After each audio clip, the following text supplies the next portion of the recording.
Oops. Hey, Neil Ratner, Rock Doc here with a story. Oh, how'd that happen? I put the wrong thing on. Wait, hang on 1 second. I'll get to you in a minute. Let's do this again. Here we go. Come on. At any rate, good morning. Neil Ratner, Rock Doc here with a story. Let's see. No. Well, I can't get the ID on at the moment. I'm not sure why, but maybe I'll get it later. Okay, so Neil Ratner, Rock Doc here with a story. In recent weeks, why can't I do that? Let me just try that here one more time. There we go. Here we are. Neil Ratner, Rock Doc here with a story. I gotta do it one more time for good luck. Okay, all right, I'm all disorganized here. Neil Ratner, Rock Doc here with a story. Okay, so in recent weeks, I've done some posts on Marc Bolan and T-Rex. Now, I got to know Marc a little when my company produced a tour with T-Rex as the support band for Three Dog Night. And more about that later. But first, as usual, a little background. There we go. Okay, so Marc grew up idolizing rock stars like Little Richard, Eddie Cochran, and Elvis. And according to Bolan, I always knew I was different right from the start, right from the moment I was born. When I was younger, I certainly thought I was a kind of superior being. Right. Now, in addition to early rock and roll, Marc found inspiration in books, particularly Lord of the Rings.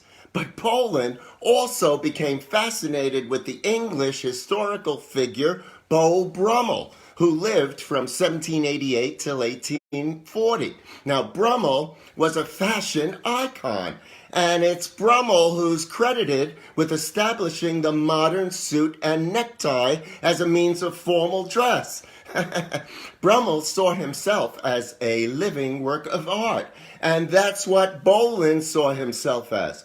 He identified with Brummel's background, attitude, and of course his elegance. According to Marc, 95% of my success is the way I look. Look and presence is what people pick up on.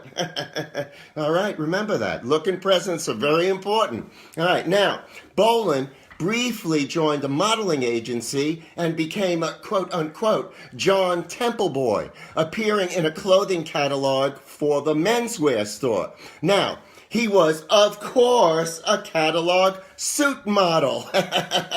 What else would he be, right? As well as for cardboard cutouts to be displayed in shop windows. Town magazine featured him as an early example of the mod movement in a photo spread with two other models. Now, Marc then changed his stage name to Toby Tyler when he met and moved in with child actor Alan Warren, who became his second manager. Warren saw Bolan's potential while he spent hours sitting cross-legged on Warren's floor playing his acoustic guitar. Now, Bolan, at this point in his life, liked to appear in boho chic, wearing a corduroy-peaked cap, similar to his then-current source of inspiration, Bob Dylan. All right. Now, after a series of failed bands, Marc decided to form his own band, Tyrannosaurus Rex. Now, according to his manager, Simon Napier Bell, he got a gig at the Electric Garden, then put an ad in Melody Maker to get the musicians. The paper came out on Wednesday, the day of the gig. At 3 o'clock, he was interviewing musicians. At 5, he was getting ready to go on stage. It was a disaster. And although that first gig bombed, Marc persisted and finally got it right.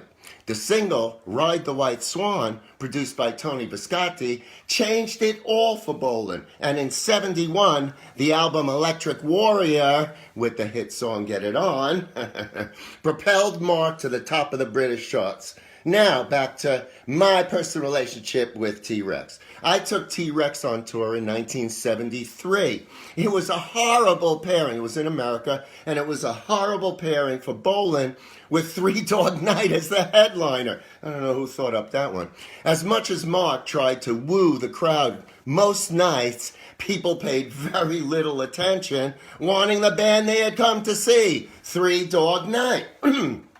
I felt bad for him. He was an incredible showman, and his show was really quite entertaining. A little piece of rock and roll history for you. Tyrannosaurus Rex was actually the first headliner for the Glastonbury Festival in September of 1970. The Kinks were to have headlined but pulled out, and the promoters chose Bolan's group to fill in. All right, now, my last story about Marc is a bit freaky. According to Bolan, the thing about success, certainly in the rock and roll business, is that it gives you an incredible amount. But what it takes away is irreplaceable. And sometimes I get a funny feeling that I shan't be here very long. And I'm not talking in terms of things like success. It frightens me sometimes. Now, Marc always felt he would die young, which was one of the reasons he never learned to drive. Now, Bolan died September 1977, age 29. And believe it or not, he was a passenger in his girlfriend's Mini. Gloria Jones was his girlfriend. She was a singer. And because Marc didn't have a license, he got driven around.